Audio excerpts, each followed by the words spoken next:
Buonasera e ben ritrovati con una nuova edizione del TG Flash di New Sicilia.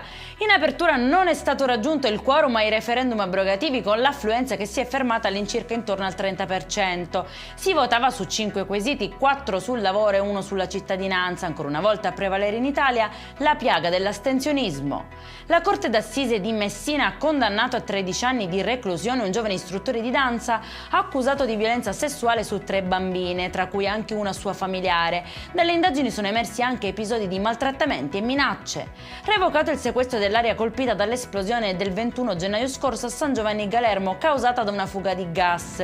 La cosiddetta zona rossa quindi viene ufficialmente soppressa. Il provvedimento arriva dopo i necessari sopralluoghi tecnici eseguiti dai consulenti incaricati di ricostruire la dinamica dell'accaduto. Sospesi i lavori di ampliamento del porticciolo di Ognina a Catania, il Consiglio di Giustizia Amministrativa ha accolto il ricorso presentato da Lega Ambiente, ritenendo fondate le criticità sollevate sul progetto. Al centro delle contestazioni anche la prevista eliminazione di una parte del molo antico in un sito che risale al VII secolo a.C.